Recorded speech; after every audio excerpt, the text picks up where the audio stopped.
Hello, hello, hello.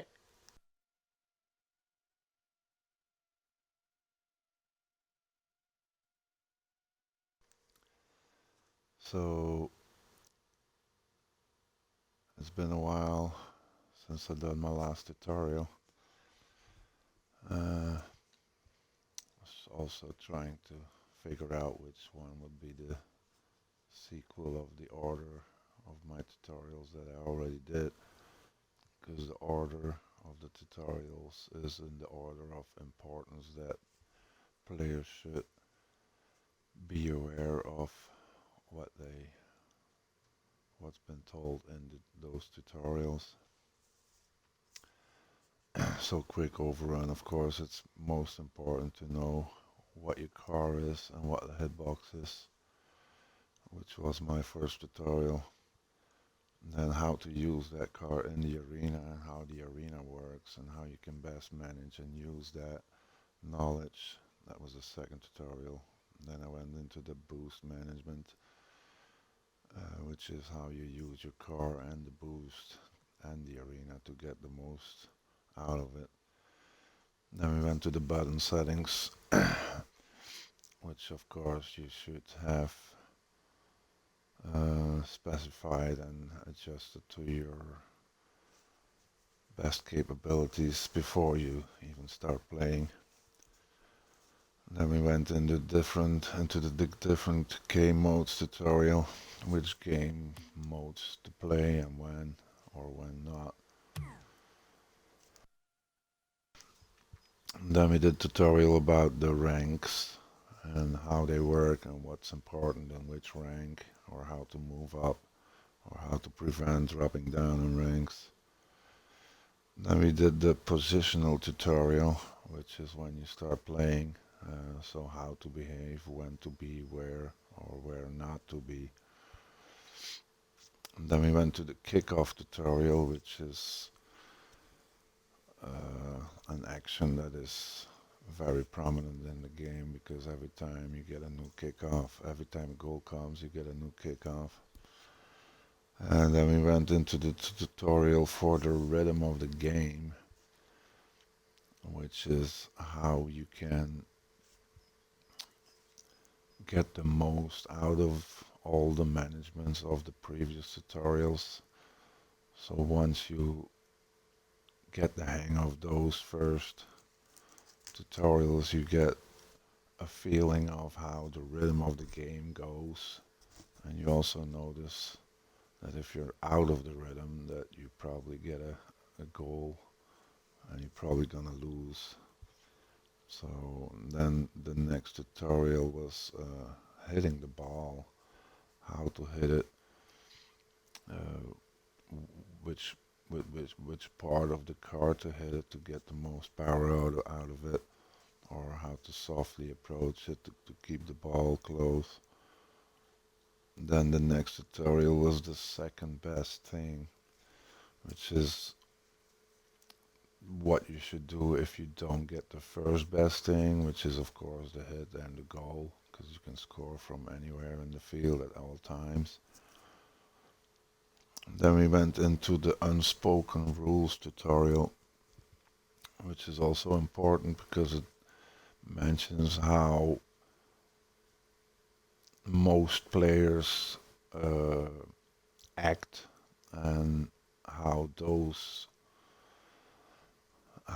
actions translate into a general rule set that people should know about, so you are not gonna disturb that natural flow of the game by being different and being someone that does it differently than all the other ones, which can cause troubles at any time.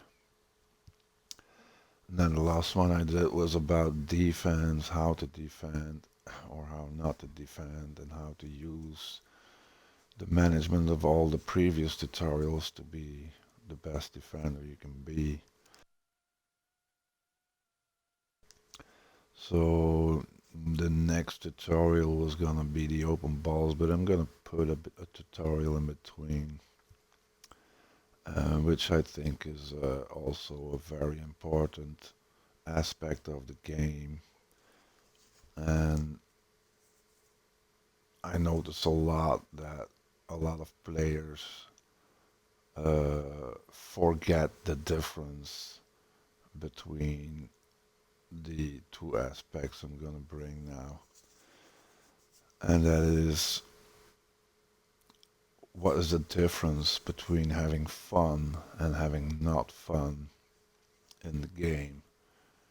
Because there's a lot of toxicity, um, and if it's righteous or well placed toxicity or not, that doesn't even matter.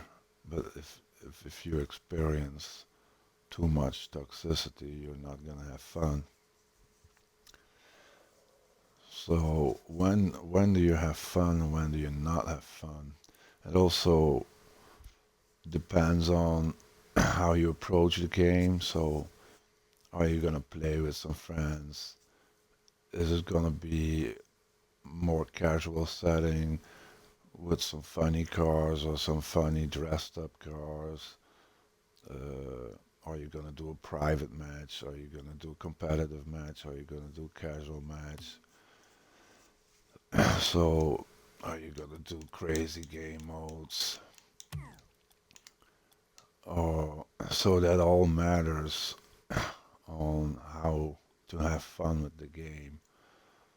Of course, the competitive mode is the most serious mode, so that means that the fun factor goes down a bit. But of course, it can be fun to win a competitive match. So it can be competitive doesn't mean that you can't have fun. Everybody likes to win. Nobody likes to lose. So, but in competitive, the losing part is uh, a lot more effective to your emotional state.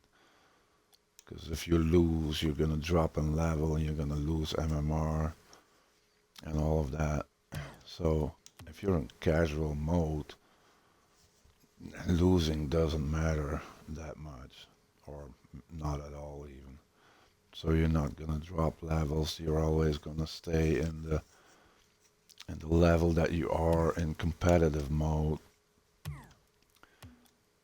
So as you see here, I'm plat 3 and 3s, diamond and 2s. So if I go to casual, I play 3s, I'm in plat mode. If I go into 2s, I'm in diamond mode. And so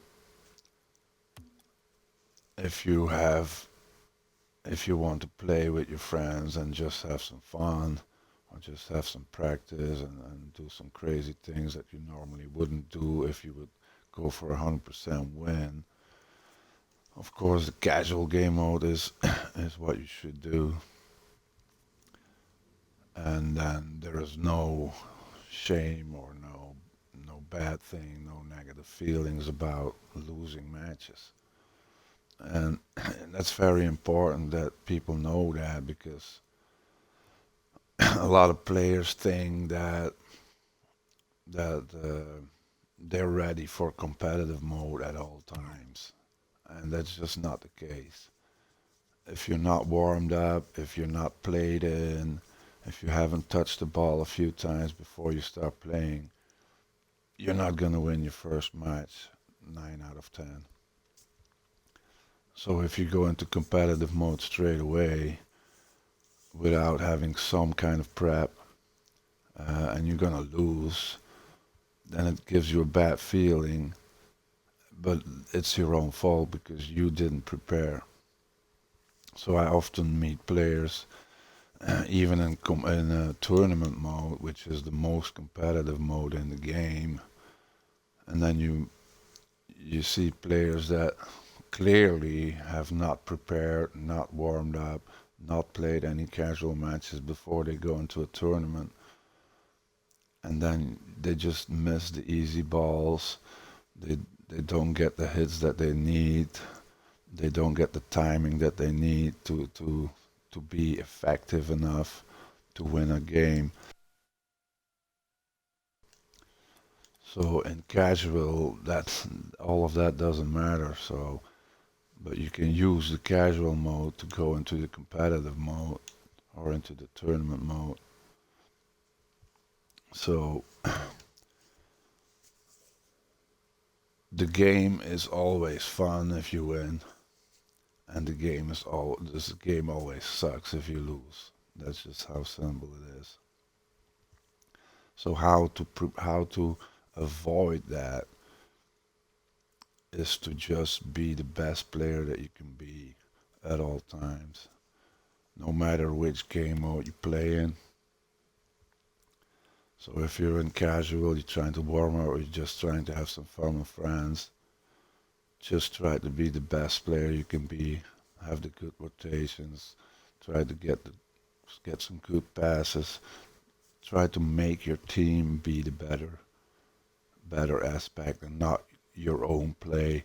Because a lot of players, specifically in competitive mode, they think that they need to be the best player and need to have the best MMR um, um, evolution, like getting the most MMR out of the matches. But if you then lose sight of your team and the team play and the rotations, then you're probably gonna lose, and then you're gonna maybe even blame your other teammates, which a lot of young players do. But then it's kind of your own fault because you weren't the best team player you could be. Um, so as long as you can perform your best, put in 100%, done the warm up, having done some casual plays to get the ball, to get the idea of how good you are on that day, because not every day is the same. Some days you are just brilliant, and some days you're just less of a good player, maybe by other circumstances in your life, or maybe just by having a bad mood. And I even suggest if you have bad days like that, just don't play the game. Just maybe do some training on your own or something like that. So that's kind of it. The losing part is as big as a part of the game than the winning part.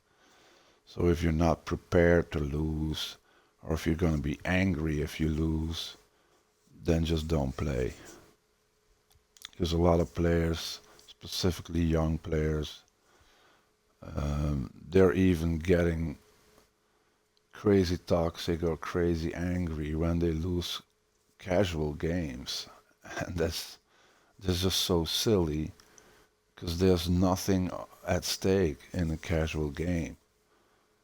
So th- there's no need to be toxic to specifically not to your teammates if you're gonna lose, or if your teammate does some stupid shit if you're in casual mode, because you don't know what the other teammate is playing under which state. Is it just his first match? Is he just trying to train some, or to put in some mechanics or moves that he was training before? So if is he playing with new things that he just tried to learn or try to bring into the match uh, by just going out of training and trying to put those into the game? So you should do that in casuals. You don't have to do that in competitive. You just trying to learn a new mechanic, and you're like, okay, I think I can manage it. Don't go try it out in competitive right away. Just try to use the casual mode, and if that works out, then you're gonna get experienced in using those techniques or mechanics, and then you can translate it into competitive when it becomes a steady factor of your own arsenal of mechanics.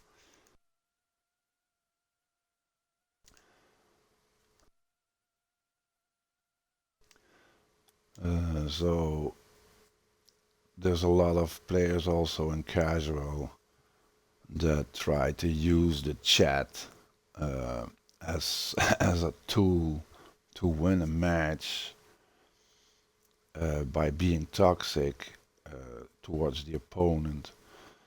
So whenever the opponent does something silly or misses a ball, they instantly go spamming the chat by just stupid remarks like what a save is the most common one, of course, if you don't get a save on the goal.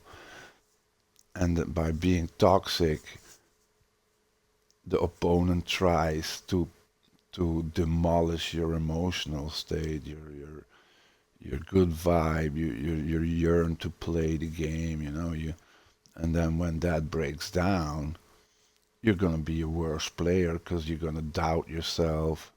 You're gonna think, oh shit, I suck, and then you start to feel bad, and that's of course not the intention. If you wanna have some fun playing the game, of course that's a lot worse in competitive mode than it is in casual mode. Because if I hear people being toxic in casual, I just laugh. You know, I just laugh because they're. It shows how stupid they are and how ignorant they are and how silly it is to try to win a casual match where there's nothing at stake by being toxic and trying to demolish the other opponent by getting the emotional leverage and the higher ground. It's just so silly, and it just tells a lot about the age and the maturity of the opponent.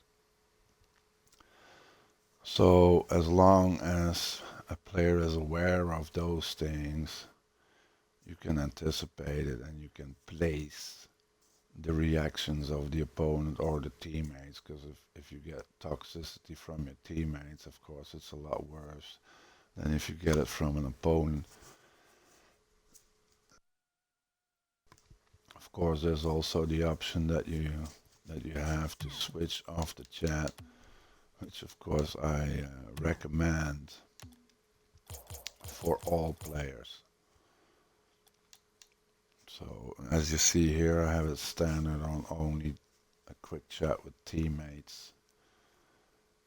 Even when my teammates are toxic or ignorant or immature, I just switch it off. I just switch everything off because I just can't deal with stupid people.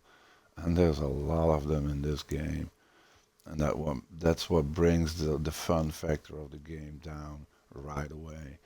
No matter if you're in casual mode or in competitive mode. So the chat is and will always be an important part of the game because it also helps you to communicate with your teammates if you're not using party chat or something like that. So you can use chats like I got the ball or I'm going for it or I'm in defense and things like that. So it is a handy tool, but it's hard to use it if your teammates are toxic. So I always advise to at least switch it off for the opponent. So if you put it on everybody, then you can see the chat of the opponent.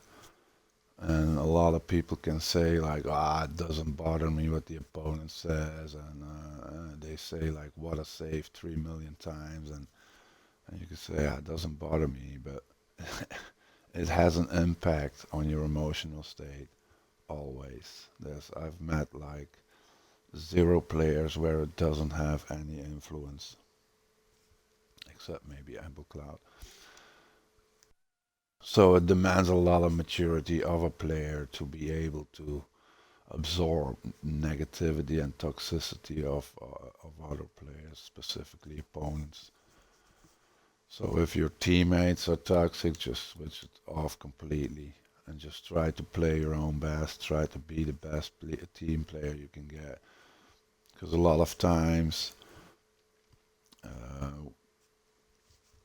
you can get some toxicity from your teammates if you make just one mistake and they just go berserk with the chat, thinking also to get the leverage on you so they can think of themselves that they're a better player than you, which in many occasions is bullshit because